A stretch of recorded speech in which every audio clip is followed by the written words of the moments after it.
بسم الله الرحمن الرحيم. السلام عليكم ورحمة الله وبركاته. الحمد لله وبه نستعين. أشهد أن لا إله إلا الله وحده لا شريك له، وأشهد أن سيدنا محمدا عبده ورسوله، ونصلي ونسلم على هذا النبي الكريم سيد المرسلين وعلى آله وصحبه أجمعين. أما بعد، أيها المؤمنون اتقوا الله، أوصيكم وإياي بتقوى الله، فقد فاز المتقون. Muslimin dan muslimat, mudah-mudahan dirahmati Allah Subhanahu wa taala. Di dalam sebuah hadis riwayat daripada Ibnu Umar radhiyallahu anhuma, kata dia, kunna natahaddatsu an hajjatil wada' wan nabiy sallallahu alaihi wasallam baina azhurina ولا ندري ما حجة الوداع حتى حمد الله رسول الله صلى الله عليه وسلم وأثنى عليه، ثم ذكر المسيح الدجال فأطنب في ذكره وقال: ما بعث الله من نبي إلا أنذره أمته، أنذره نوح والنبيون من بعده، وإنه إن يخرج فيكم فما خفي عليكم من شأنه فليس يخفى عليكم، إن ربكم ليس بأعور، وإنه أعور عين اليمنى كأن عينه عنبة طافية،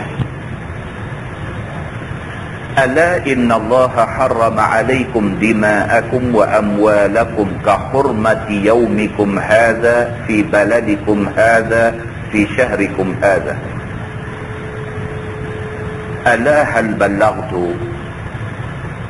قالوا نعم. قال: اللهم اشهد، اللهم اشهد، اللهم اشهد،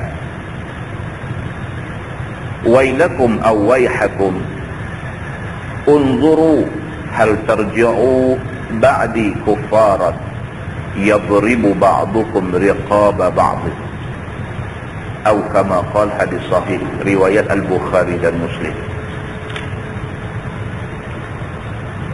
Seorang sahabat yang merupakan anak kepada Sayyidina Umar Al-Khattab radhiyallahu anhuma berkata, kata Ibnu Umar, kami sedang duduk sama dengan Nabi sallallahu alaihi wasallam dan kami sedang berbincang tentang Hajjatul Wada', tentang haji penghabis yang Nabi buat. Abdullah bin Umar bin Al-Khattab, dia menceritakan, dia kata hari itu dia dengan beberapa orang sahabat sedang duduk sama dengan Nabi sallallahu alaihi wasallam. Masing-masing bercakap satu tajuk, iaitu tentang haji wada', yakni haji Nabi yang penghabis. Wala nadri ma hajjatul wada', dan kami tak tahu apakah yang dikatakan haji wada' itu. Jadi sembang tak tahu apa benda haji wada' ni apa. Sembang Nabi tu ada tamu. Hatta hamidallah Rasulullah sallallahu alaihi wasallam wa asna alaihi, sehinggalah Nabi sallallahu alaihi wasallam masuk campur. Nabi bercakap, Nabi mulakan cakap dia dengan memuji Allah Subhanahu wa taala. Summa zakara al-Masih ad-Dajjal. Kemudian Nabi sallallahu alaihi wasallam menceritakan tentang Dajjal. Sahabat-sahabat duk ramai-ramai pakai duk cerita pasal Hajjatul Wada'. Nabi duk ada sama. Tiba-tiba Nabi mencelah, Nabi tumpang bercakap sama. Nabi cakap, dia terus cerita pasal Dajjal. Begitu. Fa'atnaba fi zikri, dan Nabi pula cerita panjang tentang Dajjal ini. Fa'atnaba maksud Nabi memperpanjangkan, memanjang lebarkan cerita tentang Dajjal ini. Nampak macam keluar tajuk. Orang duk bercakap pasal Hajatul Wada. Nabi SAW pergi masuk cakap sama, tapi Nabi bercakap pasal Dajjal. Dan Nabi cakap pasal Dajjal ni cukup panjang. Waqala, dan Nabi kata, ma ba'athallahu min nabiyyin illa anzarahu ummatan. Nabi SAW kata, tidaklah Allah Subhanahu wa ta'ala membangkitkan seorang Nabi, melainkan Nabi ni akan menakut-nakutkan umat dia tentang Dajjal. Nabi Muhammad kata, bukan aku seorang aja cerita pasal Dajjal ni, semua Nabi cerita pasal Dajjal. Walaupun Dajjal ni benda yang akan muncul menjelang kiamat, dan Nabi Muhammad Nabi penghabis, dan hari ni pun dah 1400 tahun dah lepas hijrah, Dajjal tak keluar mai lagi. Kalau Nabi bercakap dulu pun kira lama lah, dah 1400 tahun dah benda yang Nabi cakap tak keluar lagi. Nabi kata bukan Nabi saja bercakap, Nabi-Nabi dulu pun bercakap pasal Dajjal ni. Nabi kata, anzarahu Nuhun wan nabiyyuna min ba'di. Nabi Nuh dulu dah bercakap pasal Dajjal ni, wan nabiyyun min ba'di, dan nabi-nabi selepas Nabi Nuh semua bercakap pasal cerita Dajjal ini. Wa innahu in yakhruj fiikum fama khafiya 'alaykum min sya'nihi falaysa yakhfa 'alaykum. Tapi Nabi SAW kata, kalaulah sekiranya Dajjal keluar, sebenarnya tak ada masalah bagi kamu semua. Nabi kata, kerana keadaan Dajjal ini terang, dah diberitahu di dalam banyak hadis Nabi SAW. Nabi kata, kalau takdir kata Dajjal keluar ni dalam sikit masa ni, tak ada masalah. Kamu boleh tahu hak mana satu Dajjal, pasal keterangan tentang Dajjal ni cukup terang. Begitu. Nabi kata, inna rabbakum laysa bi'a'war wa innahu a'waru 'ainil yumna. Nabi kata, Tuhan kamu tak buta, tapi Dajjal ni mata kanan dia buta langsung. Yang tu cukup dah boleh kenal dah. Kalau mata buta takkan nak jadi Tuhan. Kalau dia Tuhan, dia tak biar mata dia buta. Dajjal ni dia tak upaya. Dia tak upaya, memang Allah Subhanahu wa ta'ala sudah takdirkan dia mata belah kanan buta langsung. Tak ada uji mata buta terus mata belah kanan. Wa ka'anna 'ainahu 'inabatun tafiyah, dan mata hak sebelah lagi pula tak buta, tetapi dia terbit keluar macam buah anggur, dia jeluak keluar. Mahabang kata Dajjal ni ain, cacat yang mengaibkan. Dajjal yang akan muncul menjelang kiamat ni, dia adalah satu makhluk yang mengaibkan. Aib dari segi apa? Sebelah kanan mata buta langsung, mata sebelah kiri hak tak buta tu pun dia jeluak keluar, dia terbit keluar. Takkan Tuhan rupa macam tu, Nabi kata. Ala inna Allah harrama alaikum dima'akum wa amwalakum ka hurmati yaumikum hadha fi baladikum hadha fi syahrikum hadha. Nabi SAW kata pula, ketahuilah, bab Dajjal tu habis, selesai dah. Hak tu tak payah bincang panjang-panjang. Nabi kata, kalau dia terbit mai, apa kena? Keluar mai satu benda, mengaku kata dia Tuhan, mata belah kanan buta, mata belah kiri, biji mata tu terbit keluar, dia jeluak keluar, nampak uduh. Kalau hampa jumpa macam ni, dia mengaku dia Tuhan, hak ni Dajjal. Tak payah cakap banyak-banyak, hampa mudah kenal Dajjal ni. Cuma Nabi kata, hak aku nak bagi tahu dekat hampa ni satu benda. Nabi kata, Nabi, sesungguhnya Allah mengharamkan ke atas hampa semua darah hampa, harta benda hampa, seperti mana Allah Subhanahu wa ta'ala mengharamkan ke atas hampa buat tak elok di negeri hak kita duk pijak lah ni, pada bulan hak kita duduk lah ni. Nabi kata cerita pasal Dajjal ni tak penting sangat. Walaupun tak begitu penting sangat, Nabi start daripada Nabi Nuh sampai Nabi-Nabi selepas Nabi Nuh semua duk cerita pasal Dajjal. Walaupun cerita Dajjal ni tak penting sangat, Nabi kata. Pasal apa? Pasal kalau dia keluar main hampa kenal, jadi tak ada masalah sangat. Ada satu benda yang lebih penting daripada cerita Dajjal ni, Nabi kata. Apa dia? Ni hak aku nak bagi tahu. Nabi kata, innallaha harrama alaikum dima'akum wa amwalakum. Hak lebih penting daripada tu ialah Allah Subhanahu wa ta'ala mengharamkan ke atas kamu tumpah darah saudara kamu yang sama-sama seagama. Hak ni besar. Benda ni lebih besar daripada cerita Dajjal lagi. Cerita Allah tidak benarkan orang Islam bunuh orang Islam. Ini cerita besar. Wa amwalakum, Allah tidak benar orang Islam pergi curi duit orang Islam yang lain. Ini cerita besar.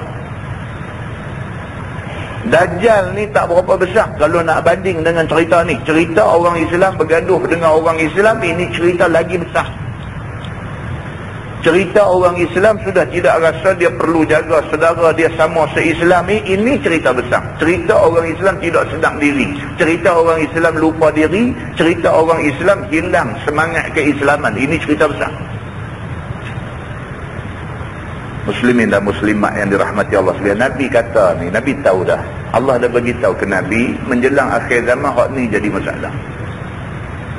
Orang Islam tidak rasa dia perlu jaga saudara dia yang se-Islam. Bahkan orang Islam sampai ke peringkat sanggup bunuh saudara dia sama se-Islam. Sanggup bunuh.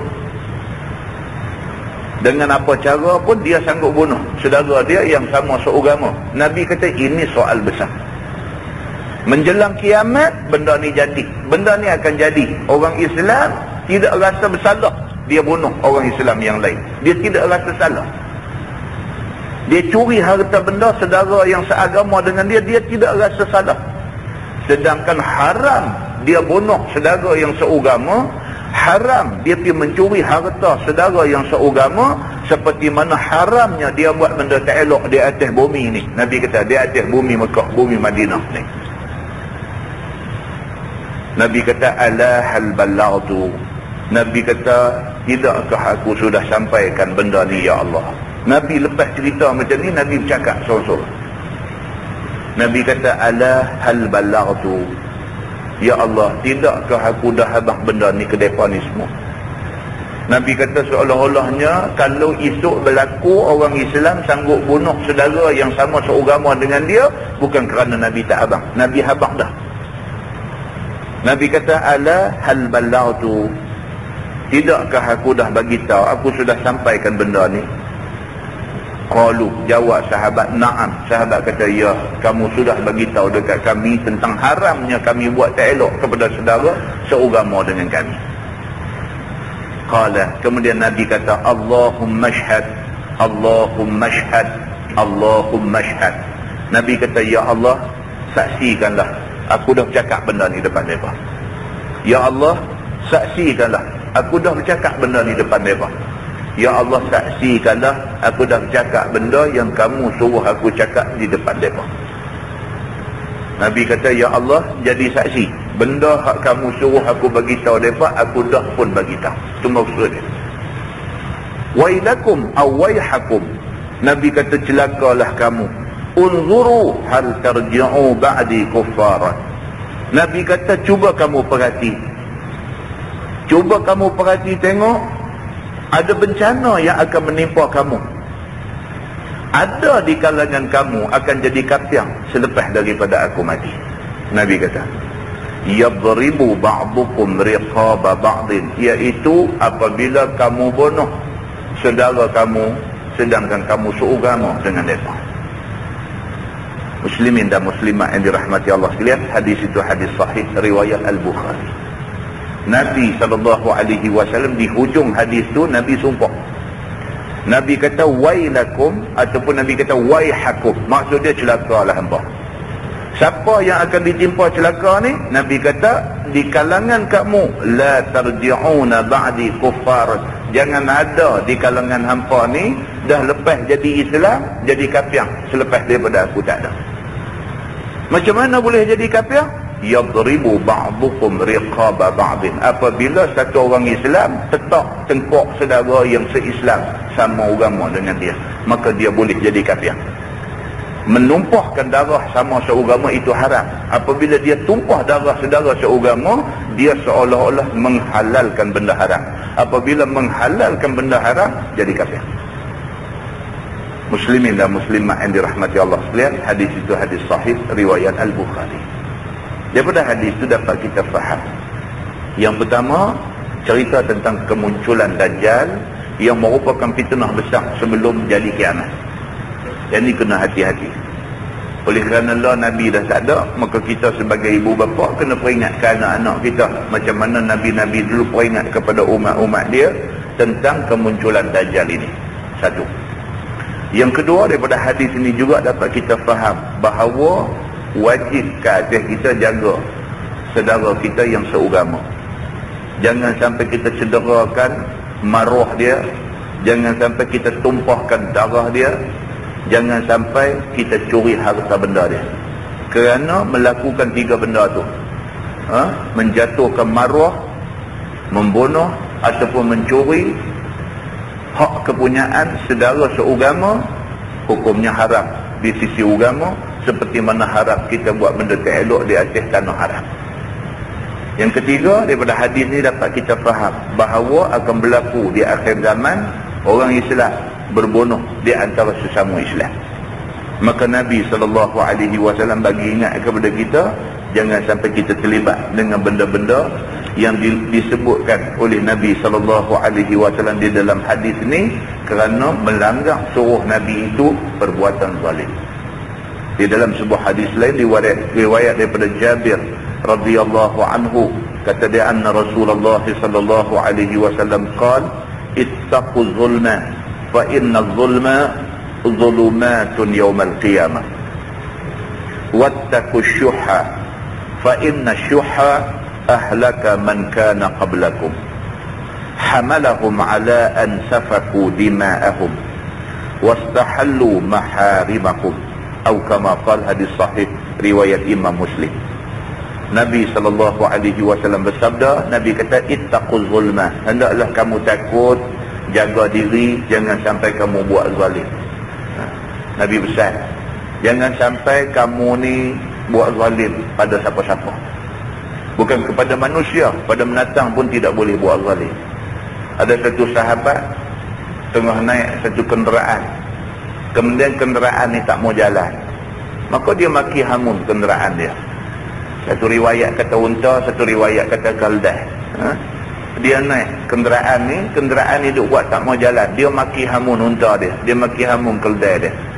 Nabi SAW bila tengok benda tu, Nabi halau sahabat aduk naik ni, Nabi suruh turun, Nabi suruh dia berjalan kaki, tinggal binatang tu di situ. Nabi kata tak ada guna kamu simpan binatang itu, kerana kamu dah sumpah seranah maki hamun dia, tidak guna kamu bawa bersama dengan kamu. Muslimin dan muslimat yang dirahmati Allah sekalian, demikian sekali Nabi tak suka kita buat zalim, buat naya kepada binatang, apatah lagi kita buat zalim, buat naya pada sama-sama manusia, lebih lagi dilarang oleh agama. Maka dalam hadis ni Nabi kata ittaquz zulma, jaga-jaga, hendaklah kamu takut, jangan sampai kamu buat zalim. Fa inna zulma zulumatun yawmal qiyamah, kerana buat zalim menyebabkan di hari akhirat esok kita di dalam keadaan gelap gelimat. Nabi kata siapa yang buat zalim atas dunia, hari kiamat esok duduk dalam keadaan gelap gelimat, gelap gelita. Wattaqu syuhha, Nabi kata, dan jaga-jaga jangan sampai kamu ni terkena penyakit kedekut. Syuhha maksudnya kikir, bakhil, kedekut. Jaga-jaga jangan sampai kamu jadi terlampau kedekut. Fa inna syuhha ahlaka man kana qablakum, kerana sesungguhnya kedekut sangat ni membinasakan umat sebelum kamu. Syuhha ni kedekut sampai peringkat berkira macam apa lagi. Jaga-jaga jangan sampai kamu kena penyakit ni. Penyakit kedekut berkira sampai bukan-bukan, kerana penyakit ni telah pun membinasakan umat-umat dulu. Hamalahum ala an safaku dima'ahum, Kadang-kadang kerana terlampau berkira, terlampau kedekut, boleh menyebabkan berlaku tumpah darah seperti mana berlaku pada umat-umat dulu. Kerana berkira boleh berbunuh di antara satu sama lain sampai berlaku tumpah darah. Wastahallu maharimahum, kadang-kadang kerana terlampau kedekut, terlampau berkira, kamu boleh sampai ke peringkat menghalalkan benda haram. Hadis itu hadis sahih riwayat Imam Muslim. Muslimin dan muslimat yang dirahmati Allah sekalian, daripada hadis ini dapat kita buat kesimpulan bahawa Nabi SAW ingatkan kita daripada dua benda. Yang pertama, jangan buat zalim pada siapa-siapa. Dan yang kedua, jangan sekali-kali kita terlampau berkira, lebih-lebih lagi berkira dalam soal agama. Sama. Dan yang kedua, pengajaran yang dapat kita ambil daripada hadis ni ialah terlampau kedekut, terlampau berkira boleh menyebabkan rosak agama kita. Boleh sampai ke peringkat tumpah darah berlaku, sampai ke peringkat kita mengubah hukum haram sampai jadi halal kerana kita buat benda yang diharamkan Allah Subhanahu wa taala. Mudah-mudahan mukadimah itu memberi manfaat kepada kita semua, insya-Allah.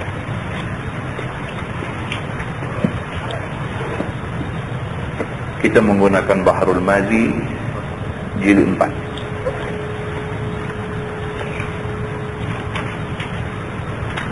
Muka surat 89. Muka surat 89. Kita masuk satu bab baru. Kata dia bab ma dzukira fi tsana'i 'ala Allah was salati 'ala Nabi sallallahu alaihi wasallam qabla du'a. Itu bab yang menyatakan hadis yang menyebutkan memuji-muji Tuhan dan selawat ke atas Nabi sallallahu alaihi wasallam sebelum berdoa. Ni malam ni kita nak tengok satu tajuk. Tajuk adab berdoa. Di antara adab berdoa ialah sebelum doa dia kata mulakan dengan memuji Allah dan berselawat kepada Nabi sallallahu alaihi wasallam. Ini adab doa, bukan adab orang tua-tua bagi tahu, tetapi adab yang disuruh oleh Nabi sallallahu alaihi wasallam. Dia ada banyak adab doa. Di antaranya doa menghadap kiblat. Itu adab berdoa. Di antaranya nak doa biar dalam keadaan berwudu. Itu adab berdoa. Di antaranya yang dia sebut ni, mulakan dengan memuji Allah, dengan berselawat kepada Nabi sallallahu alaihi wasallam, ini adab berdoa. Di antaranya disuruh angkat tangan. Angkat tangan itu adab berdoa. Di antaranya pula dia suruh pula angkat tangan itu biarlah perut tapak tangan mengiringi muka. Perut tapak tangan mengiringi muka. Itu adab berdoa. Kemudian dia ada banyak adab lain lagi yang sabit daripada hadis-hadis Nabi sallallahu alaihi wasallam. Di antaranya memilih masa-masa yang disebut sebagai masa mustajab doa. Masa-masa yang disebut oleh hadis sebagai masa mustajab doa. Di antaranya lepas sembahyang fardu. Ini masa mustajab doa. Selain daripada di antara dua khutbah, waktu hujan lebat, sewaktu berlaku perang antara Islam dengan golongan kufar, ketika tentera Islam mujahidin sedang bergerak ke medan perang dan sebagainya, ini semua sabit daripada hadis-hadis Nabi sallallahu alaihi wasallam sebagai masa mustajab doa. Malam ni kita nak tengok satu saja, iaitu tentang sebelum berdoa disuruh kita mulakan dengan memuji Tuhan, alhamdulillah apa semua dulu, dan selawat kepada Nabi sallallahu alaihi wasallam. Ketahuilah saudaraku, memuji Allah Taala dan bercumbu-cumbuan dengan Allah itu, dan juga berselawat kepada Nabi sallallahu alaihi wasallam dahulu daripada doa itu disuruh oleh syarak. Dia kata, dia suruh kita puji Tuhan, bercumbu-cumbuan dengan Tuhan. Maksudnya pujilah. Puji Tuhan ni bagus, Tuhan ni baik, Tuhan ni maha besar, Tuhan ni maha pengampun, Tuhan. Sebut benda-benda ni semua dianggap sebagai bercumbu-cumbu dengan Tuhan. Dia kata begitu. Bermula dalil yang menunjukkan yang demikian ialah hadis yang dikeluarkan oleh Imam At-Tirmizi. Kata dia, an Abdillah radhiyallahu anhu qala, kuntu usalli wan nabiy sallallahu alaihi wasallam wa Abu Bakr wa Umar ma'ah.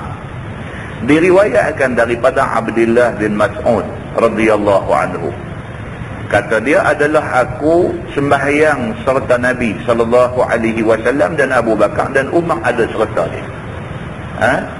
Abdullah bin Mas'ud, dia kata dia sembahyang sama dengan Nabi. Sama dengan Nabi ini juga ada Sayyidina Abu Bakar dan ada juga Sayyidina Umar, ada sekali duduk sama dengan Nabi SAW. Kata dia, falamma jalastu bada'tu bis-sana'i 'ala Allah. Maka tak kala duduk aku, dah lepas sembahyang dah, maka duduk aku, memulalah aku memuji Allah, bercumbu-cumbuan dengan Allah Subhanahu wa ta'ala. Bila dah habis sembahyang, Abdullah bin Mas'ud ni duduk dan mula angkat tangan nak berdoa kepada Allah. Dia mulakan doa dia dengan memuji-muji Allah Subhanahu wa ta'ala. Summa salati 'ala Nabi sallallahu alaihi wasallam. Kemudian berselawat pula aku kepada Nabi sallallahu alaihi wasallam. Lepas dia ada alhamdulillahirabbil alamin apa semua, dia selawat kepada Nabi sallallahu alaihi wasallam.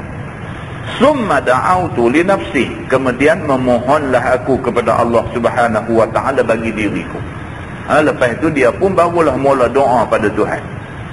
Maka apabila didengar oleh Nabi SAW dan dilihatnya akan daku yang demikian itu, Nabi duduk perhati. Nabi tengok dia ni habis-habis sembahyang, dia sebelum angkat tangan doa, dia mula memuji Allah dulu. Lepas tu dia berselawat kepada Nabi apa semua dulu. Lepas tu barulah dia start angkat tangan dan berdoa kepada Allah Subhanahu wa ta'ala. Nabi duduk tengok benda ni. Lalu berkata Nabi, faqala Nabi sallallahu alaihi wasallam, sal tu'ta, sal tu'ta. Maka sabda Nabi sallallahu alaihi wasallam, mintalah ya Abdullah, nescaya diberi akan dikau oleh Tuhan. Mintalah ya Abdullah, nescaya diberi akan dikau oleh Tuhan. Kata At-Tirmizi, dan pada bab ini ada riwayat daripada Fadalah bin Ubaid, dan katanya lagi ini hadis hasan lagi sahih. Ini daripada hadis ni lah orang dia buat kesimpulan. Kita lepas sembahyang ni, doa ni dia kata doa masing-masing. Dia kata macam tu. Hadis-hadis dia macam ni lah. Zaman Nabi SAW tak macam kita lah ni. Kita lah ni pakai wakil. Dia kata imam doa, kita amin. Zaman Nabi SAW bila habis sembahyang, Nabi bagi salam, Assalamualaikum warahmatullahi, Assalamualaikum warahmatullahi, masing-masing lah. Dia nak wirid ke, dia nak baca Quran ke, dia nak apa ke, masing-masing. Lepas itu masing-masing lah doa. Kerana masing-masing hajat tidak sama antara satu sama lain. Dia macam tu. Tu imam hajat dia sesuai dengan umur dia. Makmum hajat dia sesuai dengan keperluan dia. Jadi masing-masing doa lah. Kalau imam minta mungkin sesuatu yang hak imam tu tak berkaitan dengan makmum. Jadi makmum ni kira dapat pahala lah. Tolong amin untuk tu imam saja. Kan? Jadi zaman Nabi SAW masing-masing doa kerana hajat masing-masing tak sama. Tak sama. Jadi tidak salah apa yang kita buat lah. Tapi zaman Nabi SAW benda itu tidak di standardizekan. Begitu. Macam lah standardize. Wirid pun mesti standard, semua sama. Imam mau panjang, kita pun ikut panjang. Imam buat lagu pendek, kita pun pendek. Standard dah benda tu. Doa pun apa imam baca, hak tu kita amin. Jadi benda tu dah di standardizekan, telah di patternkan macam tu. Zaman Nabi tidak ada pattern. Zaman Nabi, siapa nak wirid panjang, dia wirid panjang. Siapa nak wirid pendek, dia wirid pendek. Siapa nak baca Quran, dia boleh baca Quran. Siapa nak doa, dia boleh doa. Siapa nak tunggu habis semua selesai saat ni baru duduk, ikut masing-masing. Kan? Macam kita pergi di Mekah, di Madinah kan. Habis bagi salam, Assalamualaikum warahmatullahi, Assalamualaikum warahmatullahi. Tuk bunyi, dia tutup mikrofon. Tuk kata bunyi, habis dengar bunyi. Masing-masing lah. Nak doa kan, nak baca Quran kan, nak apa, masing-masing. Dan itu di zaman Nabi SAW. Nabi SAW semayang jadi imam, sahabat-sahabat tu ikut. Di antara sahabat-sahabat yang ikut ni Sayyidina Abu Bakar ada, Sayyidina Umar ada, Abdullah bin Mas'ud pun ada. Masing-masing tu ada. Dan Nabi SAW dia habis-habis semayang, dia bagi salam, dia nanti beralih menghadap makmum. Dia beralih menghadap tu, tengok gitulah, tak ada apa lah. Siapa nak buat apa, siapa apa, Nabi duduk tengok lah. Di antara yang Nabi tengok, dia tengok Abdullah bin Mas'ud. Abdullah bin Mas'ud ni lepas sembahyang, dia ada baca apa sikit, lepas tu dia memuji Allah Subhanahu wa taala, lepas tu dia berselawat kepada Nabi sallallahu alaihi wasallam, kemudian dia baru angkat tangan nak doa. Bila dia angkat tangan nak berdoa, Nabi kata kat dia, Nabi kata, ya Abdullah, Nabi kata, wahai Abdullah, sal tu'tah, mintalah, Tuhan akan bagi kat kamu. Sal tu'tah, 2 kali Nabi kata, mintalah wahai Abdullah, Tuhan akan bagi kat kamu. Nabi kata lagu tu pula kat dia, Nabi duduk tengok dia nak doa, Nabi kata lagu tu kat dia. Maksudnya ialah Nabi mengesahkan cara dia buat tu betul. Dia nak mulakan doa dia tu, dia puji Allah dulu, lepas tu dia berselawat kepada Nabi, lepas tu baru dia doa. Cara dia buat tu betul. Maka Nabi mengesahkan cara dia tu dengan Nabi kata, mintalah apa pun dekat Tuhan, Tuhan akan bagi dekat. Mintalah apa pun yang nak minta kat Tuhan, Tuhan akan bagi dekat hang. Jadi benda ni diambil oleh ulama sebagai satu dalil bahawa siapa pun kalau nak berdoa, mulakan dengan memuji Allah, kemudian diikuti dengan selawat kepada Nabi, kemudian baru berdoa. Begitu masalah.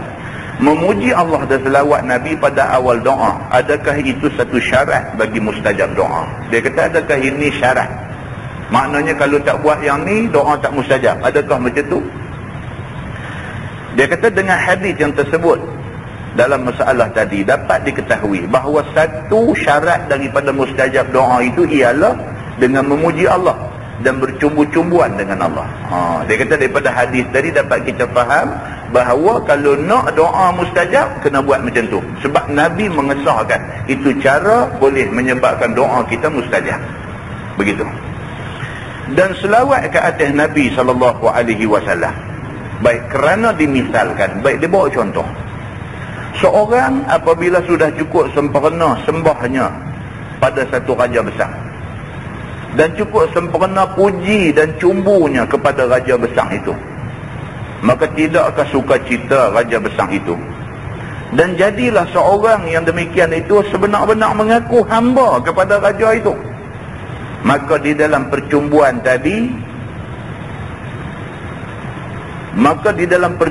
tadi, yakni dengan raja besar tadi, maka ia pun menyorongkan permohonan kepada raja itu.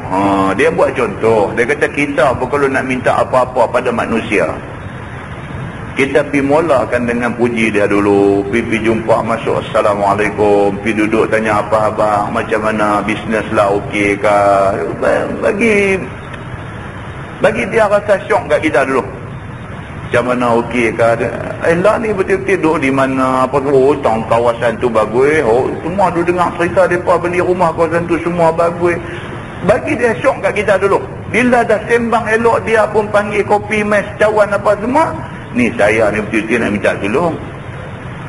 Kalau dengan manusia pun kita buat lagu tu, manusia lembut hati, ni kepulak dia kata dengan Allah Subhanahu wa taala, Tuhan Maha Besar.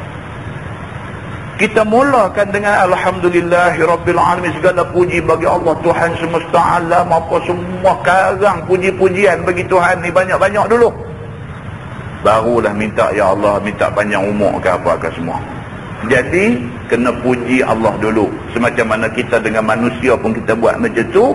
Kalau dengan manusia kita buat macam tu, dengan Allah lebih lagi kita kena buat macam tu. Dia bawa contoh tu. Maka raja itu pun satu pemerintah yang besar. Sekiranya permohonan itu diminta kepadanya, apalah nisbahnya dengan isi pembendaharaannya, dan diketahuinya jika diberinya dan diperkenannya, tak akan jadi berkurangan pembendaharaannya. Tidakkah kalau memperbuat seseorang yang demikian itu bagi satu raja besar, menjadikan sempurna dan berhasil maksudnya. Dia kata, kalau kita pergi jumpa raja, kita pergi buat cakap elok macam tu, tak akan mudah kita nak dapat apa yang kita nak. Tak.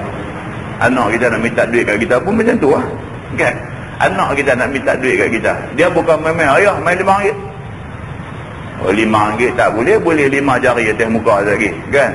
Dia main cakap lelok dulu. Dia kata ayah dulu masa ayah sekolah, ayah biasa dah duk pergi camping ke, duk pergi apa, tanya cerita lama kita dulu. Kita pun tak tahu cerita, tapi duk abang kata ayah dulu aktif. Oh ya, ayah biasa camping sana, biasa camping sini apa semua, duk buka cerita kat dia. Dia masuk lagi, bagus ke ayah pergi camping ni semua? Dia kata, kita kata bagus lah, latih kita untuk hidup berdikari lah apa. Cakap lagu macam duk bagi ceramah lah. Kan? Dia pun cakap ni semua denjek kita dulu, patutlah ayah lah steady lah apa. Denjek kita bagi syok tu. Dia abang dia pun nak kena pergi camping juga, tapi nak kena RM20. Kita pun tarik RM20 bagi, nak kata apa? Kan? Cara tu, jarum masuk tu cantik. Cara masuk tu, kalau dia main dia kata ayah minta RM20. Kita kata ni apa ni, nak pergi mana? Dia payah cerita. Dengan Allah subhanahu wa ta'ala pun start dengan puji dia, dengan apa semua, bagi cantik elok semua, baru minta apa kita nak minta dengan Allah. Ini Tok Syekh Marbawi dia bawa contoh macam ni lah. Dia kata, maka buatlah oleh kamu, dia kata, dengan Allah subhanahu wa ta'ala demikian itu. Dengan Tuhan kena lebih lagi buat macam tu. Yakni apabila sempurna kamu daripada sembahyang, maka pujilah akan dia. Bila dah habis selesai sembahyang, start dengan memuji Allah. Dan bercumbu-cumbulah dengan Allah, dan selawatlah ke atas Nabi SAW. Maka amatlah suka Allah subhanahu wa ta'ala satu orang yang bercumbu dengan dia dan memuji akan dia akan sebagai puji. Katalah misalnya, ya Tuhanku, Engkaulah Tuhan yang tiada bandingnya pada keesaanmu, dan Engkaulah Tuhan yang amat kesian belah akan hamba yang taat, dan Engkaulah Tuhan yang maha tinggi lagi, Tuhan yang tersangat kaya. Tiadalah jadi korang dan tiada jadi luak perbendaharaan Engkau, wahai Tuhanku. Umpama cecahkan ujung jarum ke dalam laut sekalipun, dan selawat kiranya dan sejahtera olehmu, ya Tuhanku, ke atas pengulu kami Nabi Muhammad sallallahu alaihi wasallam. Ya Tuhanku, hamba ni seorang daripada hamba-Mu yang hina lagi dhaif daripada segenap perkara. Dan hamba lah seorang yang di dalam tangan Engkau, bermohon hamba padamu, kiranya ampunkanlah dosa hamba dan dosa kedua ibu bapa hamba dan sekalian muslimin. Nak minta tu hak panjang atas tadi ni, tak minta lagi, duk puji Tuhan aja. Tuhan Maha Esa, Tuhan Maha Kaya, Tuhan Maha Besar, Tuhan Maha Belah kesian apa semua, minta semua dulu. Puji Allah dulu, barulah main nak minta ampun di atas dosa pada Tuhan. Dan kiranya sempurnakan hajat hamba, dan berilah hamba ini hasanah dan afiah di dalam dunia, dan hasanah di dalam akhirat. Wa sallallahu ala sayyidina Muhammadin wa ala alihi wa sahbihi ajma'in. Amin. Dia kata, kalau begitu dibuat dengan puji dan selawat atas Nabi, maka sangat-sangatlah diperkenan Allah sebagaimana suruh Nabi sallallahu alaihi wasallam dalam hadis pada masalah tadi. Dia kata, itu contoh. Itu sebab kita bila nak doa, kita terus Allahumma salli ala sayyidina Muhammadin fil awwalin wal akhirin wa sallim wa radiyallahu tabarak. Itu semua tu puji-pujian. Baru angkat tangan, bismillahirrahmanirrahim, alhamdulillahirabbil alamin, puji Allah lagi. Baru nak main apa yang kita nak minta kepada Allah Subhanahu wa taala. Tajuk baru dia kata, bab ma zukira fi tatyibil masajid, iaitu bab pada menyatakan barang yang disebutkan pada membersihkan masjid. Ini cerita kebaikan kita bersihkan masjid. Ketahuilah saudaraku, membersihkan masjid itu disuruh oleh syarak. Maksudnya kadang-kadang Allah, kita pergi masjid. Kemarin saya tinggal semayang satu masjid di daerah kita ni, semayang asar. Daripada kolah nak masuk ke tempat semayang tu, kaki kena berjinjak. Cicak penuh atas lantai tu. Sangat mengaibkan. Dan sangat mengaibkan. Daripada kolah kita ambil semayang tu, nak masuk pergi tempat dia sejadah nak ambil ampak semayang tu, berjinjak kaki ni. Mata kena duk tengok, jenuh duk pesan kat anak-anak ni, apa baik-baik sikit tengok lantai, cicak penuh. Dahsyat betul. Masjid kita malu, kadang-kadang malu tuan-tuan. Tuan-tuan tengok tokoh Hindu pun sakan lah ni. Bukan cakap bersih dengan merelap dengan macam-macam mereka buat, padahal mereka agama sesat. Kita ni Islam ni, inna dina indallahil Islam, sesungguhnya agama di sisi Allah Islam. Islam agama kita ni, masjid ni tempat kita membesarkan Allah, tempat kita semayang membesarkan Allah. Kotong macam tu. Allahu akbar, tak tahu nak abang. Kan, apa kita baca, agama suruh buat lagu mana. Dia kata membersih segala masjid itu disuruh oleh syarak, agama suruh. Maka setengah daripada hadis yang menunjukkan atas yang demikian ialah hadis yang dikeluarkan oleh Imam At-Tirmizi. Kata dia an Aisyah radhiyallahu anha qalat amara Rasulullah sallallahu alaihi wasallam bi bina'il masajid fid duri wa an tunazzafa wa tutayyaba. Diriwayatkan daripada Aisyah radhiyallahu anha, kata dia telah suruh Nabi sallallahu alaihi wasallam membangunkan masjid di dalam tempat-tempat ataupun di dalam perkumpulan kemah-kemah kabilah. Nabi besar. Nabi suruh, dia kata tadi amara Rasulullah sallallahu alaihi wasallam bi bina'il masjid fid duri. Nabi suruh kalau satu tempat tu ada perkampungan, ada beberapa buah rumah, buat satu masjid. Buat satu masjid. Masjid ni maknanya surau, makna dia musalla, maknanya tempat semayang. Kita dah beritahu banyak kali, zaman Nabi dulu tak ada surau. Tak ada surau. Semua tempat adalah masjid. Kecuali di rumah. Kalau di rumah tempat kita semayang, yang tu dia panggil musalla. Musalla maksudnya tempat semayang. Kalau hak khas punya, buat satu bangunan khas, masjid. Tak ada istilah surau, tak ada. Zaman kita dah ada surau, ada menaksah, ada satu lagi. Menaksah kan. Saya Arab madrasah kot. Madrasah ni maksud sekolah kan. Menaksah susah lah kan. Bila-bila dia buat tempat dia mengaji, jadi sambil mengaji sambil semayang, akhirnya jadi madrasah, jadi menaksah kan. Ada surau, ada menaksah, ada madrasah, ada musalla, ada macam-macam. Zaman Nabi SAW, dia kira kalau ada ramai tentu buat satu tempat untuk orang boleh jemaah semayang, tempat tu masjid. Dia kira cuma ada masjid buat jemaah, ada masjid tak buat jemaah, tapi masjid. Maknanya bila pi tahiyat masjid boleh buat di situ. Pasal apa? Pasal dia masjid. Dia jadi lagu tu. Baik. Daripada hadis ni kita dapat tengok Nabi SAW telah suruh membangunkan masjid-masjid. Dia kata di dalam tempat-tempat atau perkumpulan khemah kabilah-kabilah. Kabilah duduk buat satu tempat semayang, satu masjid, dia kata. Dan bahawa dibersihkan dia dan diharumkan dia. Bukan setakat buat beda nak tempat semayang aja. Buat biar tempat tu bersih, kalau boleh bagi bau wangi, tuan-tuan. Yang kata masjid ni bukan sahaja buat tempat tu untuk semayang, tapi tempat tu hendaklah tempat yang bersih dan tempat tu hendaklah tempat yang wangi. Pasal apa? Orang suka pergi. Orang suka pergi. Siapa tak suka tempat bersih? Walaupun dia pengocong, dia suka tempat bersih. Walaupun dia busuk, dia suka wangi. Walaupun dia sendiri busuk, tapi dia suka wangi. Sebab manusia suka hal elok. Oleh kerana kita nak orang main masjid, kita kena buat masjid kita ni jadi tempat yang elok, jadi tempat yang boleh tarik orang main. Ini masjid. Orang yang pegang masjid dia kena faham benda ni. Dia kena hari-hari mesyuarat jawatan kuasa, bincang macam mana kita nak buat bagi orang main masjid kita. Macam mana cara kita nak buat nak bagi orang main masjid kita. Orang suka apa? Orang suka bersih, kita pastikan bersih. Kalau kutipan tabung Jumaat kita, tabung kuliah pengajian kita kutipan tinggi, apa salahnya kita ambil sikit peruntukan untuk sagu hati kepada orang yang jaga masjid ni. Teruk kan? Jaga masjid bukan senang. Teruk. Pasal apa kita kata teruk? Pasal banyak masjid kosong. Kita tahu kata teruk. Kalau benda tu tak teruk, masjid semua bersih. Benda tu teruk, jadi orang tak larat buat. Bila tak larat buat, pasal teruk, kosong masjid. Apa salahnya satu sagu hati kita bagi dekat dia? Bukan senang nak dapat orang yang sanggup kerja ni, kerja untuk buat, nak jaga masjid bagi elok ni.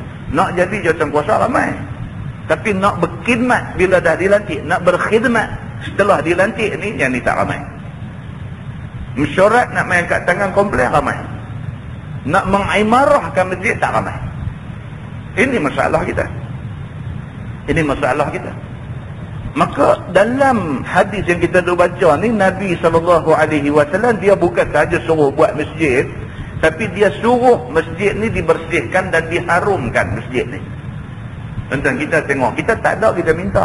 Tak ada masjid, nak masjid, tak ada surau, nak surau. Bila dah dapat masjid, dapat surau, tak tahu jaga. Sudah ada masjid, sudah ada surau, nak balai raya. Bila dapat balai raya, tak jaga. Masa hari mula buka peresmian apa semua, hari itu saya kira lah pakai tak menang lah 2-3 bulan. Lepas tu, pedai ayam tu siapa simpan kunci pun tak tahu. Pedai ayam tu ada satu orang simpan kunci, tanya tak tahu, tanya kau ni kata kau ni, tanya kau ni kena kunci, tak kacau dah, balai raya tu tak kacau dah.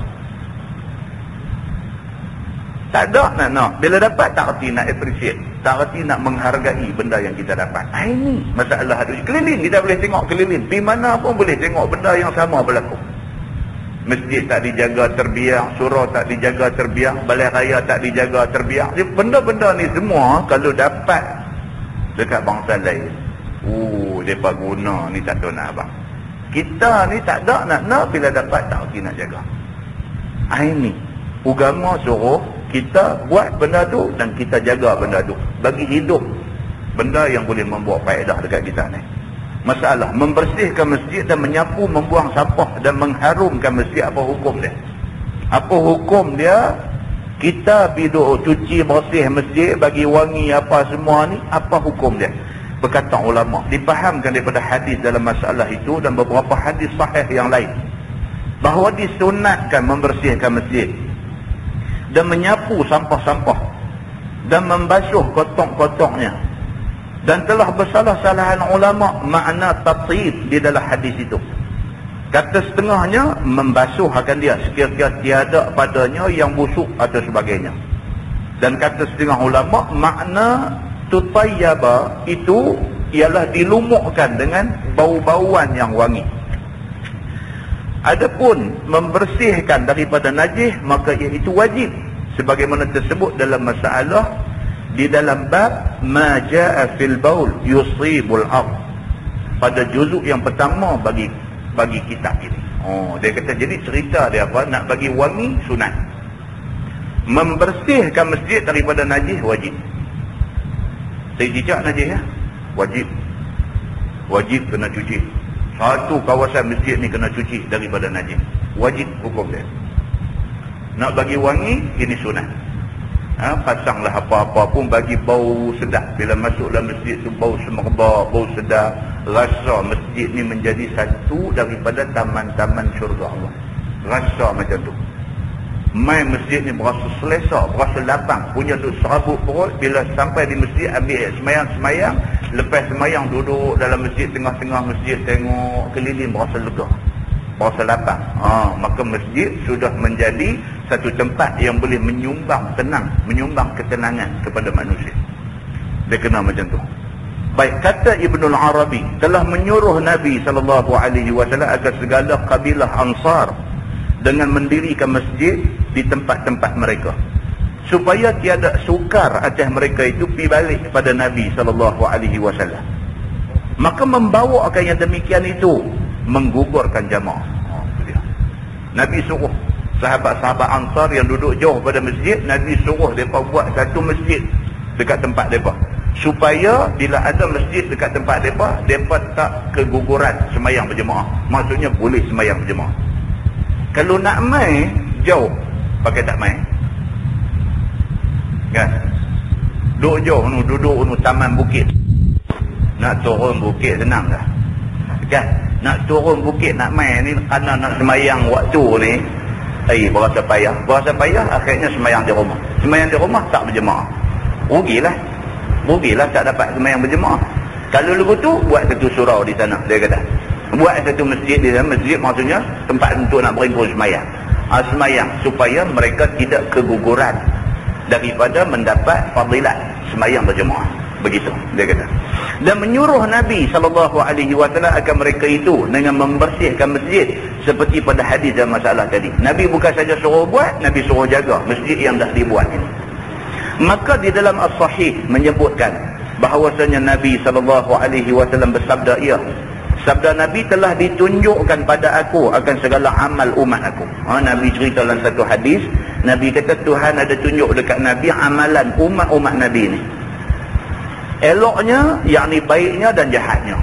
Tuhan dah bagi Nabi nampak dah umat Nabi ni nanti buat amalan yang macam ni. Kadang-kadang buat amal baik, kadang-kadang buat amal jahat.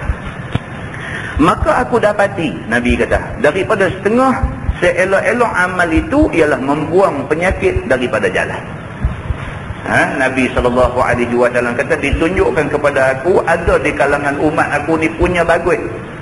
Kalau dia nampak ada benda yang boleh membawa sakit atas jalan, dia berhenti ambil buang. Punya bagus sebahagian daripada umat Nabi Muhammad ni, dan benda ni Allah dah tunjuk dekat Nabi dulu dah.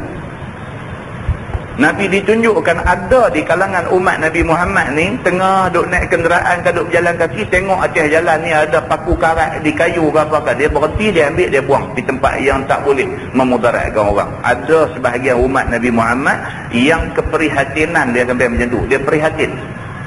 Dia tak fikir, mujur tak kena dia ada je, orang lain kalau kena nanti tarah. Dia prihatin, dia tengok, dia tak kena tak apa, jangan orang lain kena, dia ambil buang benda tu. Ini ditunjukkan kepada Nabi, sebahagian umat Nabi bagus macam tu. Dia kata, tanggungjawab dia macam tu. Seperti membuang-buang durinya dan kaca-kaca yang pecah dan segala barang yang memberi mudarat pada orang yang lalu menempuhi jalan itu. Jumpa kaca ke paku ke apa ke benda yang boleh bawa mudarat ke orang, dia ambil buang benda tu. Dan aku dapat daripada setengah amal umatku yang tiada baiknya ialah berhinguih di dalam masjid dan tiada ditanamkan dia. Dan Nabi juga ditunjukkan ada di kalangan umat Nabi ni punya pengotok. Dia setiap hinguih dalam masjid, dia celak di dinding duduk je. Ada juga ditunjukkan benda ni kepada Nabi. Nabi dah nampak dah umat ni manusia tuan-tuan, kali cakap benda ni. Kali cakap dalam rumah buat anak 5 orang, ada juga seorang buat nakal. Dalam sekolah budak 2,000 orang, ada juga 20 orang ada buat kacang. Dalam kampung ada 2,000 anak karya, ada 2,000 orang. Daripada 2,000 orang ada juga cakap-cakap 1,000 kelang kabut. 1,000 ada kelang kabut. Kan? Jadi nama kata manusia ni debu ni dia campur, dia plus minus, dia ada bagus, dia ada tak bagus, macam tu. Jadi umat Nabi Muhammad ni pun hak bagus ni, sampai tu uak kereta nampak apa ke benda tak elok, dia bagi signal berhenti tepi jalan, tengok kereta tak ada, pergi ambil benda tu, boh belakang kereta dia, balik pergi buang rumah. Yang bagus. Hak tak bagus ni, dia tengah henguih dalam masjid, dia calik di dinding. Tuan-tuan tengok di Mekah kan, tang mana dia nak buang air, dia buang kan. Bukan orang Malaysia lah, orang Malaysia tahan sampai biru muka, nak lari balik, nak kena balik Panjang juga baru boleh buang air. Ni hak lain ni, tang mana berasa tang tu lah kan. Kita sa'i daripada Safa ke Marwah tu, sampai ke Marwah hujung tu, Allah busuk hari dekat belah luar tu. Marwah tu kita keluar pintu keluar tu, nak boleh naik nak pergi ke bazar tu, puk tepi tu busuk hari.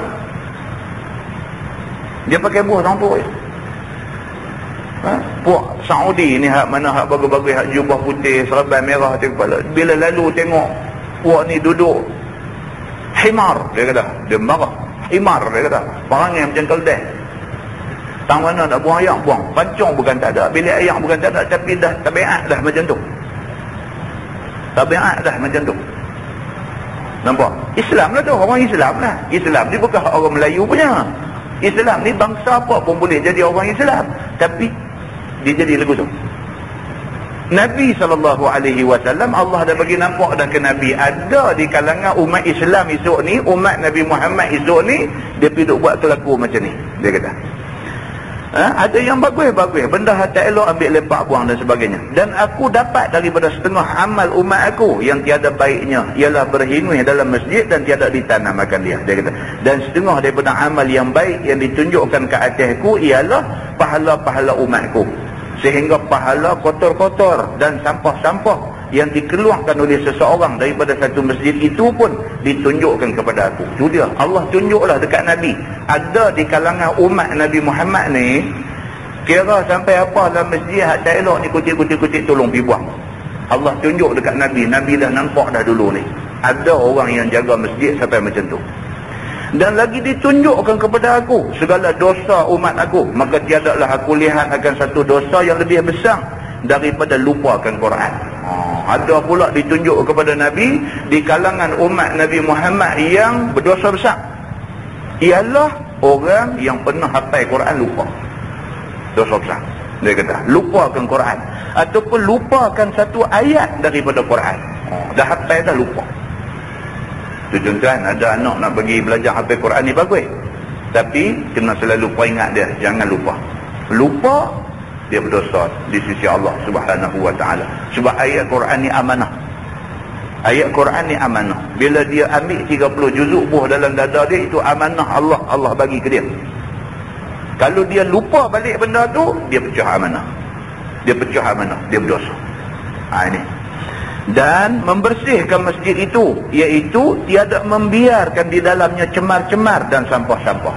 Hak dalam masjid ni, hak kotak-kotak dan sebagainya, dia tak boleh tengok. Dia tak boleh tengok, dia nak cuci bagi bersih, begitu. Dan barang yang diluati dan lainnya. Dan tersebut di dalam Sahih Bukhari dan Sahih Muslim. Satu hadis yang diriwayatkan daripada Abi Hurairah radhiyallahu anhu. Kata dia bahawasanya adalah seorang laki-laki hitam menyapu ia akan masjid dan membersihkan dia daripada sampah-sampah dalam masjid.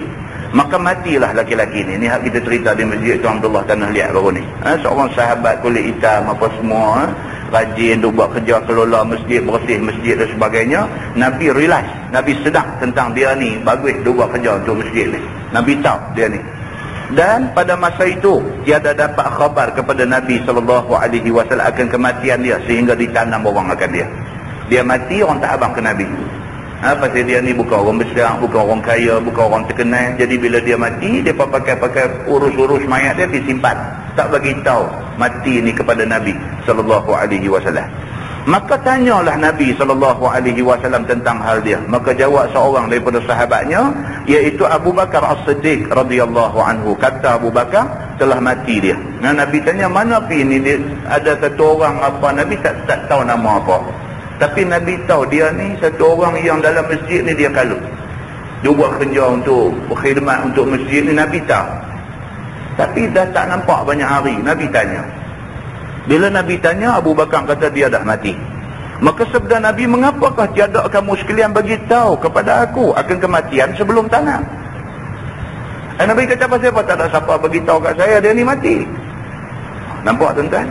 Benda yang manusia melihat sebagai kecil, Nabi melihat itu besar. Kita manusia mungkin kita melihat orang yang main derma kat kita. Orang main bagi kat kita 10,000, nah saya bagi 10,000, buatlah apa-apa untuk masjid.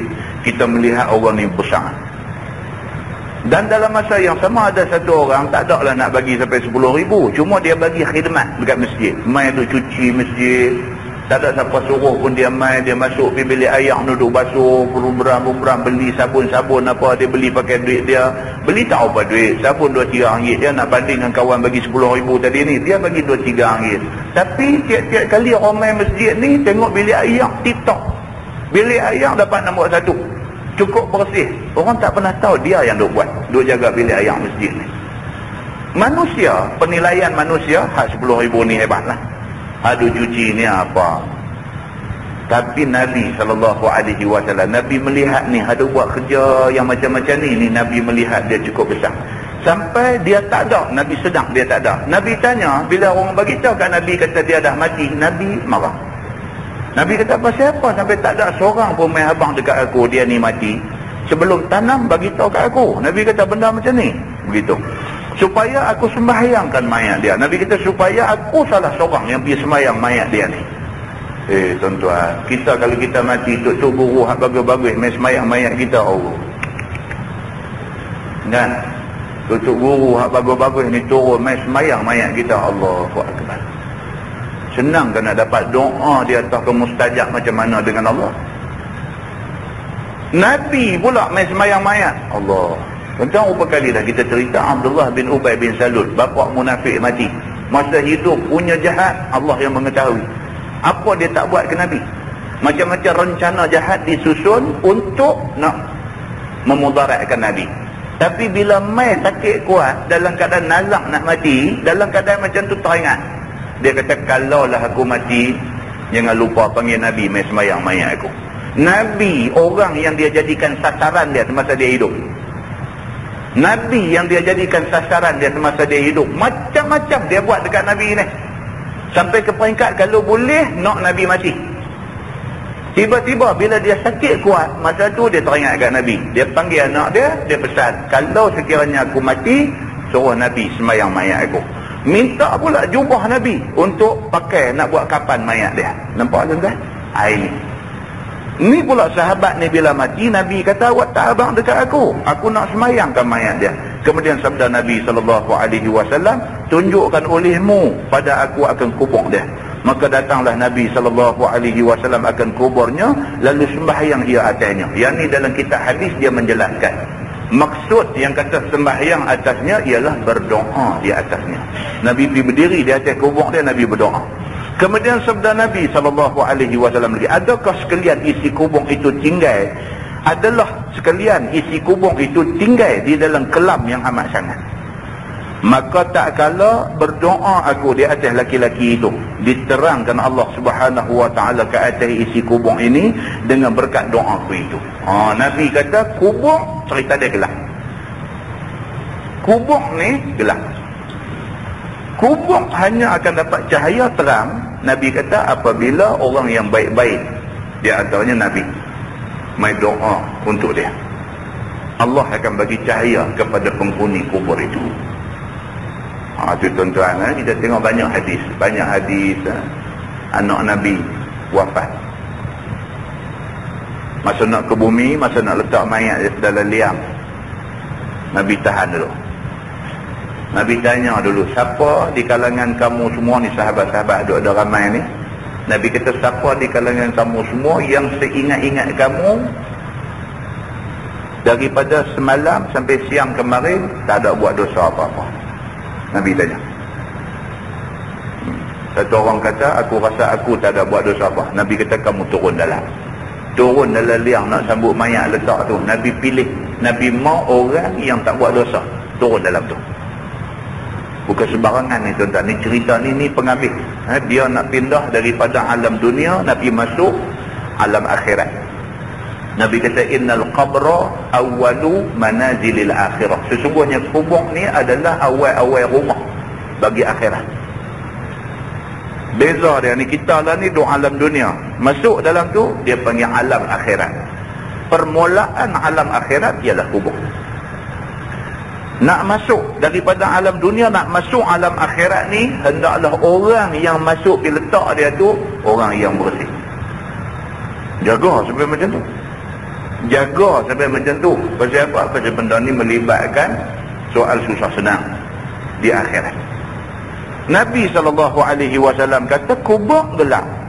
Tapi kubur dia ni kubur kawan hak duk kerja cuci masjid, bersih masjid, mati orang tak beritahu kat Nabi ni, kubur dia memang mula gelap. Tapi aku dah mai berdoa di atas ni, Allah akan terangkan kubur dia. Maka diterangkan Allah Subhanahu Wa Taala ke atas isi kubur ini dengan berkat doa Nabi. Dan pada riwayat Ibnu Abbas, kata dia bahawasanya aku lihat akan laki-laki itu di dalam mimpi, ia di dalam syurga. Ada satu hadis lain pula, Nabi SAW selepas berdoa atas kubur dia, malam tu Allah bagi Nabi mimpi. Dalam mimpi tu Allah tunjukkan kepada Nabi, dia ni dah pun jadi ahli syurga. Tuan-tuan tengok, ini saya pernah sebut dulu apa, kita kata personality yang tersembunyi. Satu manusia, satu individu yang dia ni hidden, tersembunyi. Kita nak jadi baik di sisi Tuhan, tak mesti terkenal, tak mesti jadi ulama, tak mesti jadi ustaz, tak mesti jadi satu penceramah apa-apa sampai sebut saja nama semua orang kenal. Tak mesti. Tak mesti. Kita jadi macam kita lah, macam kita ni, tapi ikhlas dengan Tuhan. Benda orang-orang terlepas pandang, orang tak buat, kita pergi buat. Allah menilai kita. Allah menilai kita. Orang tak tahu pun sudah pergi. Kita buat niat kerana Allah. Allah nilai kita. Tengah-tengah macam masjid ni, tiap-tiap bulan bil api, bil layang kita bayar. Siapa pun tak tahu. Dalam mesyuarat agung masjid pun tak pernah diumumkan siapa ada bayar bil api, bil layang ni. Tapi kita dah 10 tahun ada bayar bil api, bil layang masjid tu. Kita pergi jumpa tu imam ke, pengurusi masjid ke, kita pergi jumpa, kita beritahu, saya ada hajat, tumpang saya duk hidup, saya duk sihat ni, saya minta izin bila pi wilayah masjid ni lagi saya boleh waras fikiran, boleh fikir, ada rezeki Allah bagi, saya nak bayar. Macam tu ya tuan-tuan. Orang main buka pancung ambil ayat semayang, pahala kita dapat. Orang berhenti kereta basuh berak anak, kita dapat pahala. Kita dapat. Tak payah siapa tahu, Allah Subhanahu wa ta'ala Tuhan Maha mengetahui. Ni dia ni yang disebut di dalam hadis sahih yang kita baca ni. Hadis sahih riwayat Al-Bukhari dan Muslim langsung. Satu orang yang Nabi pun tak tahu dia nama apa. Nabi pun tak tahu, cuma Nabi tahu dia duk rajin buat kerja. Nabi duk nampak dia ni, dia duk buat kerja, duk cuci sana cuci sini. Nabi nampak dia. Nabi pun tak pernah tahu nama apa. Dia pun tak pernah main duk serondel dekat Nabi nak bagi tahu dia apa. Tak ada. Dia buat tapi Nabi tahu. Nabi duk tengok. Yang tu sangat berkesan di hati Nabi. Nabi marah bila dia mati, orang tak beritahu dekat Nabi. Dah mati dah pun Nabi pi juga ziarah kubur dia, satu doa Nabi baca di situ. Malam Allah Subhanahu wa ta'ala bagi mimpi dekat Nabi, dia ni min ahlil jannah, dah jadi ahli syurga, dah dapat dah nikmat syurga dalam kubur dia. Muslimin dan muslimat yang dirahmati Allah sekalian. Bab, tajuk baru, bab ma jaa anna salat al-lail wan nahar masna masna. Bab yang datang pada menyatakan sembahyang malam dan siang itu dua rakaat satu salam. Ini pula satu bab dia nak cerita sembahyang sunat. Sama ada sembahyang sunat itu buat waktu malam ataupun buat waktu siang. Paling cantik buat dua rakaat.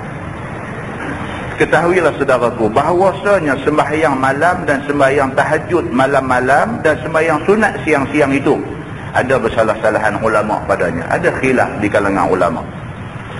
Adakah dua rakaat satu salam ataupun apa-apa ya? Maka boleh lihat di dalam masalah yang tersebut di dalam masalah juzuk yang ketiga bagi kitab ini, dan dapat keterangannya lagi di dalam masalah yang akan datang ini. Maka sekarang dikeluarkan oleh Imam At-Tirmizi dua hadis.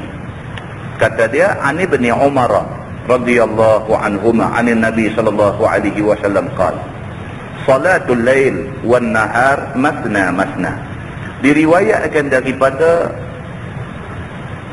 Abdullah, waktu dia tersilap tu, diriwayatkan daripada Allah, dia kata diriwayatkan daripada Abdullah bin Umar radhiyallahu anhuma, daripada Nabi sallallahu alaihi wasallam bersabda, ia bermula sembahyang malam itu dua rakaat satu salam. Dan diriwayatkan lagi satu hadis An Ibn Umar radhiyallahu anhuma annahu kana yusalli bil lail matna wa bin nahari arba'an. Daripada Abdullah bin Umar juga bahawasanya adalah ia sembahyang malam dua rakaat satu salam, dan sembahyang ia dengan siang hari 4 rakaat satu salam. Ada dua riwayat hadis. Itu sebab jadi khilaf ulama. Satu hadis dia kata sembahyang sunat baik malam baik siang dua rakaat. 2 rakaat satu salam, 2 rakaat satu salam. Tak mau buat 4 rakaat satu salam. Ada pula satu hadis dia kata kalau sembahyang sunat malam 2 rakaat satu salam, tapi siang dia ada sembahyang sunat yang 4 rakaat satu salam. Dia kata begitu. Masalah dia kata sembahyang malam dan siang itu dua rakaat ke ataupun 4 rakaat satu salam. Dia kata lah ni betul-betul hak mana satu, 2 rakaat satu salam ke 4 rakaat satu salam. Kata Imam At-Tirmizi, dan sesungguhnya telah bersalah-salahan ahlul ilmi pada sembahyang malam dan siang itu. Maka telah memikirkan oleh setengah daripada mereka bahawasanya sembahyang malam dan siang itu dua rakaat satu salam. Itu satu pendapat. Dia kata tak kira malam ke siang ke, kalau sembahyang sunat 2 rakaat satu salam. Itu satu pendapat.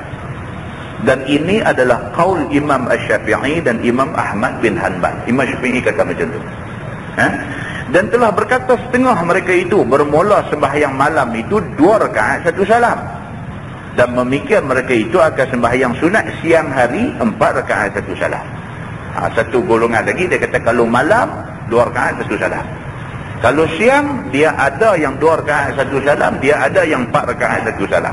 Dia kata seumpama 4 rakaat dahulu daripada zuhur dan lainnya daripada sembahyang sunat, Dan ia ialah qaul Sufyan Ats-Tsauri dan Ibnul Mubarak dan Ishaq. Ada hadis pun yang kata sunat qabliyah zuhur 4 rakaat.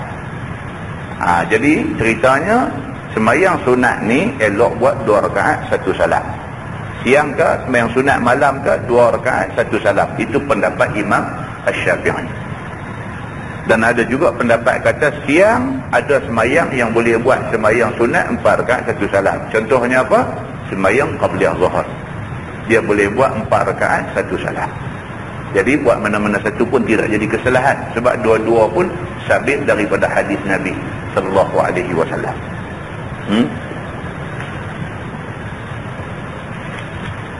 Wallahu a'lam. Lepas ni dia panjang balik pula, dia masuk bab kaifa kana tatawwu'un Nabi sallallahu alaihi wasallam. Lepas ni kita akan tengok satu bab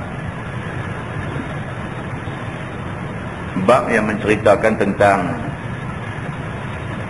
bagaimana sembahyang sunat Nabi sallallahu alaihi wasallam. Kita nak tengok sembahyang sunat Nabi buat macam mana.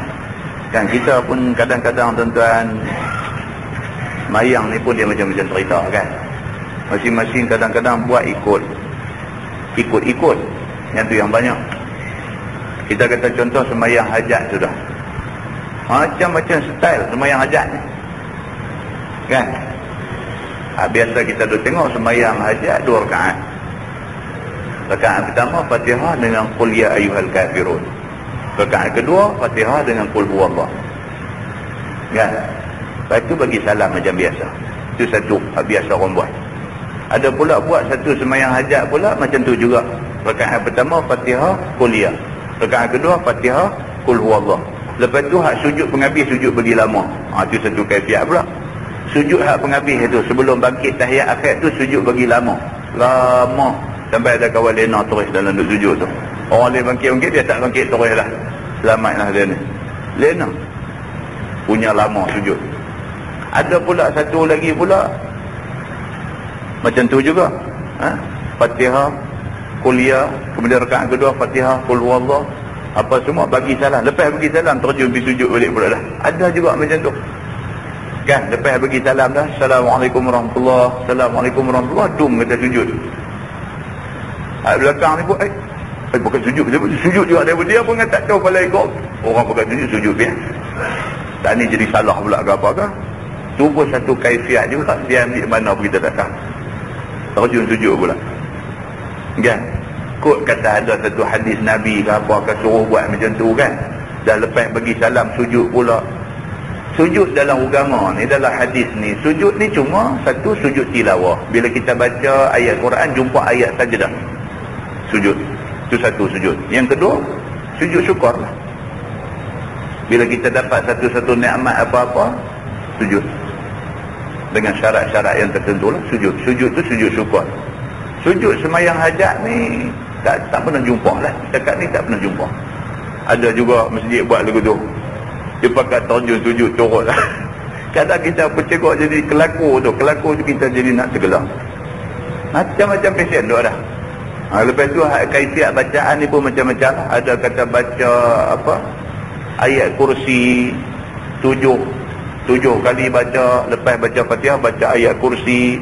Rakaat pertama, rakaat kedua, macam-macam lah. Masalahnya ialah betul-betul sembahyang hajat Nabi buat macam mana? Dia macam tu. Ni kena belajar lah. Belajar bukan melalui petua, tapi melalui kitab lah. Ada hadis bagi tahu Nabi buat macam mana, itu kita pegang. Puas hati. Kita buat puas hati. Pasal apa? Pasal kita ikut Nabi. Kita bukan mengikut-ikut orang. Kita ikut Nabi. Bukti dia, ni dia. Hadis dia ada. Dan hadis tu mestilah hadis yang sahih, yang boleh berhujah dengan dia. Kan? Baik, yang kedua, dalam nak menangani macam-macam ni, musibah, perang, kezaliman yang menimpa orang Islam dan sebagainya, malapetaka, kemarau dan macam-macam ni, musibah kita kata. Kalau Nabi buat macam mana? Adakah Nabi buat dalam bentuk sembahyang hajat? Tak. Kalau kemarau, Nabi buat sembahyang istisqa. Kita baca dah di masjid ni dulu. Sembahyang istisqa, sembahyang minta hujan. Istisqa. Kalau dalam bentuk orang Islam kena serang, kena apa-apa semua, Nabi SAW dia buat dalam bentuk qunut nazilah. Qunut nazilah Nabi buat pada semua semayang. Semayang subuh Nabi biasa buat, zuhur, asar, maghrib, isyak, masa rakaat yang penghabis, rakaat yang penghabis. Bangkit daripada rakaat, sami Allahu liman hamidah, qunut. Baca qunut. Semayang zuhur boleh, semayang asar boleh, semayang maghrib boleh, semayang isyak boleh, qunut. Yang dalam qunut tu minta lah, Allahumma ansuril Islam wal muslimin wa azilla syirka wal musyrikin wal kufra wal kafirin. Minta, ya Allah selamatkanlah Islam dan orang-orang Islam, dan gelincirkan, musnahkanlah orang-orang kafir dan juga kekufuran, apa semua. Itu doa yang dibaca oleh Nabi sallallahu alaihi wasallam. Nabi dalam menghadapi benda-benda ni, Nabi buat qunut nazilah. Kita tak buat qunut nazilah ni. Kita buat, sedangkan itu sunnah Nabi sallallahu alaihi wasallam. Kan, jadi perlu kita belajar, kita tengok balik, baru kita tahu balik, oh macam ni rupanya Nabi buat. Supaya kita buat macam Nabi buat. Bila kita buat macam Nabi buat, tak salah. Sebab hak tak salah ni dua aja. Apa dia? Quran dengan hadis Nabi. Dua ni tak salah. Lain daripada tu kemungkinan salah. Ada kemungkinan boleh jadi salah. Tapi Quran dengan hadis Nabi, Nabi kata lan tadillu abada. Apa tak sesat sampai bila-bila kalau hangpa ikut Quran dengan hadis Nabi. Tapi Quran dengan hadis Nabi tak boleh tafsir ikut kepala kita. Kita kena ikut tafsiran yang dibuat oleh sahabat-sahabat Nabi tentang apa yang Nabi kata, apa yang Allah Subhanahu wa taala sebut dalam Quran, Nabi dah tafsir dalam hadis dia. Kita kena ikut yang tu. Barulah kita tak tergelincang daripada jalan agama yang sebenar. Dia macam tu tuan-tuan. Kita takutlah. Takut saat ni kita rasa macam kita beramal. Tiba-tiba pergi akhirat esok tak ada apa. Bila tengok tak ada apa, kita rasa kita beramal. Rupa-rupanya kita ni masuk dalam golongan al-khasirin. Dia kata golongan yang rugi. Dia beramal tapi beramal tak betul. Maka dengan kerana amalan yang dia buat tak betul, fa huwa raddun. Nabi kata maka amalan itu ditolak. Bila ditolak, pipi sana liau, tak ada apa. Tak maaf. Kita belajar ni bukan habuan nak tunjuk kita sombong ke orang, tapi untuk perbetul diri kita sendiri. Baik, lepas ni kita akan masuk lagi tajuk fi karahiyatis salah fi luhufin nisa. Cerita semayang di atas kain orang perempuan. Duduk tenggek semayang atas kain dia. Kemudian kita akan tengok tajuk bab ma yajuzu minal mashi wal amal fi salati tatawwu'. Barang yang harus daripada berjalan dan perbuatan dalam semayang sunat. Duduk semayang, itu macam yang berjalan pergi buka pintu misalnya. Biasa buat. Nabi SAW biasa buat. Nabi sendiri biasa buat. Nabi tengah semayang, main sunat lah. Aisyah balik, dia otok pintu. Pintu kunci daripada dalam. Otok, pum. Nabi duduk semayang juga. Dia punya langkah pergi, buka pintu, gostan balik, terus semayang juga. Kan? Dia nak tengok macam mana yang boleh buat macam tu pergerakan dia macam mana, takat mana boleh, takat mana tak boleh dan sebagainya, ada dibincangkan di dalam tajuk tu. Kemudian dia akan masuk tajuk ma zukira fi fadlil mashi ila al masjid ma yuktabu lahu min al ajri fi khuta. Iaitu barang yang disebutkan pada menyatakan pi semayang di masjid, dan barang yang disuratkan baginya daripada pahala pada segala langkahnya. Orang duk main masjid ni, kita duk main ni, malam ni main mengaji tuan-tuan. Kita bukan duduk kuku keliling mungkin tajam ni. Ada yang main Parit Buntang, ada yang main pada Sungai Petani, ada yang mata tempat. Kita main ni rugi ke tak rugi? Dia nak cerita yang ni. Kita main ni, kita langkah meja ni, dengan kereta, dengan minyak kereta, dengan apa berjalan main. Kita main ni, agama ada bagi apa-apa dekat kita. Kita ada tak ada dapat ganjaran daripada Allah Subhanahu wa taala. Akan dibincangkan di dalam hadis-hadis Nabi sallallahu alaihi wasallam. Dan bila kita tahu benda-benda ni semua, kita rasa lebih lagi terangsang untuk nak lebih buat amalan. Dan tuan-tuan tengok hadis bagaimana ahli syurga masuk syurga menyesal. Bukan ahli neraka masuk neraka menyesal, itu biasa.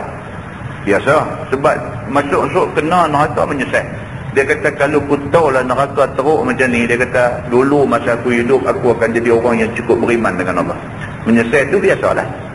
Ahli syurga pun menyesal. Nabi kata, ahli syurga yang macam mana yang menyesal ni? Bila dia masuk syurga, dia duduk syurga tingkat tu dah cukup baik dah, tapi dia tengok ada orang a'laha yang lebih atas daripada dia, syurga yang lebih atas daripada dia. Dia rasa iri hati. Dia kata, kalau dulu aku buat macam dia tu, aku boleh duduk tingkat tu. Maknanya betapa menyesal manusia ni. Manusia ni dia mana pun dia akan menyesal. Kita dah diberitahu tentang benda ni. Jangan kita pilih untuk nak letak diri kita dalam kumpulan akan menyesal. Peluang tu ada depan. Rebut peluang ni. Peluang ada depan, rebut. Belajar. Sedaya upaya belajar. Takat mana boleh amal, kita beramal. Betul perelok mana-mana yang tak elok dan sebagainya. InsyaAllah. Kalau kita ikhlas, tuan-tuan, Allah tahu. Allah tahu kita ikhlas tak, Allah tahu. Kalau kita betul-betul ikhlas, Allah bagi apa kita nak. Allah bagi. Dan bila Allah bagi, itulah segala-gala yang kita cari selama-lamanya. Keredaan Allah subhanahu wa ta'ala. Mudah-mudahan Allah berkati kita. Mudah-mudahan Allah bagi taufik dan hidayah kepada kita. Mudah-mudahan ilmu yang kita dapat ni boleh menambah baikkan kita di sisi Allah subhanahu wa ta'ala. Wallahu a'lam. Kita tangguh dengan tasbih kafarah dan suratul Asr. Subhanallah. Bismillahirrahmanirrahim. Wal 'asr innal insana illa alladhina amanu. اللهم صل على محمد في الأولين والآخرين وسلم رضي الله تبارك وتعالى عن سادتنا أصحاب سيدنا رسول الله أجمعين. بسم الله الرحمن الرحيم. الحمد لله رب العالمين حمدا يوافي نعمه ويكافئ مزيدا. يا ربنا لك الحمد كما ينبغي بجلال وجهك الكريم وعظيم سلطانك.